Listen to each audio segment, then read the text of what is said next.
ఇదే clutch cylinder. Clutch cylinder అంటే కదా నేను చెప్పేది మళ్ళా నువ్వు చెప్తూ నువ్వు క్లచ్ ఆడ తొక్తానే ఏమవుతుంది అంటే ఇది ఆపరేట్ అవుతుంది. ఇప్పుడు 2 హోల్ ఉన్నాయి, ఒకటి హెయిర్ కి, హెయిర్ ఆయిల్ రెండు. దీంట్లో ఒక కిట్ వస్తుంది సన్నది లబ్బర్ల కిట్. ఈ లబ్బర్ కిట్ పోతే కూడా క్లచ్ పని చేయదు, నీకే ఆయిల్ అంతా బయటకు కొట్టేస్తుంది. ఆడ ట్యాంక్ చిన్న ట్యాంక్ చూసాం కదా ఇప్పుడు, అది ఖాళీ అయిపోతుంది. నీకు అప్పుడు క్లచ్ ఉండదు, పికప్ ఉండదు, క్లచ్ ఉండదు, ఏమి ఉండదు. ఇది దీంట్లో అంతా కిట్ వస్తుంది. ఇదేమన్నా ఫాల్ట్ అయితే మెకానిక్లు చెప్తే వాళ్ళంతా మార్చేస్తారు. లోపల కిట్ వస్తుంది. ఇది ఒక అర్ధ గంటలో మార్చేస్తారు, ఎక్కువ పని ఏం పట్టలేదు. తీస్తే కిట్ రబ్బర్ బుష్లు ఉంటాయి, పంపు కొడతామే ఆ టైప్ ఉంటుంది. సన్నవి 2 ఉంటాయి. ఇది గాలి ప్లస్ ఆయిల్ రెండుతో నువ్వు క్లచ్ ఆడ తొక్కుతావు కదా, ఇదే ఆపరేట్ అయ్యేది క్లచ్ కిట్ కి.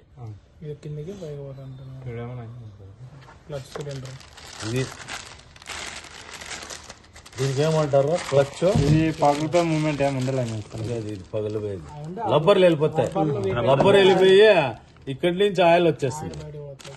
ఆయిల్ ఎప్పుడైతే నీకు ఆయిల్ లీక్ అవుతుందో ఆడ ట్యాంక్ లో ఖాళీ అయిపోతుంది. ఖాళీ అయిపోయిన ఇంత లా ఉంది కదా, ఇది అరిగి అరిగి అరిగి అరిగి రివెట్ల కట్టుకు వచ్చేస్తుంది అన్నమాట. అప్పుడు నీకు బ్రేక్ వీక్ అయిపోతుంది, ఇంత అరిగిపోతుంది. ఇది సేమ్, ఇదేమి ఇనుము కాదు, ఇది ఒక రకమైన మెటల్ అన్నమాట. చెప్పులు తొడుగుతామే ప్యాడ్. ఇది లైనింగ్, బ్రేక్ లైనింగ్ అంటారు. ఈ ప్లాంజ్ గేర్ బాక్స్ లో కూర్చుంటది ఇట్లా. అవే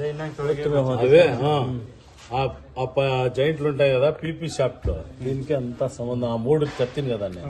ఇది గేర్ బాక్స్ లో వస్తుంది. ఈ గేర్ బాక్స్ లో తిరుగుతుంది. ఇది అరిగినా నీకు సౌండ్ వస్తుంది. అదే చూపిస్తుంది కదా తీతులో, ఆ తీతులు అరిగినా నీకు సౌండ్ వస్తుంది. ఆ మెకానిక్ చెప్తే మెకానిక్ దీన్ని చేంజ్ చేసేస్తాడు.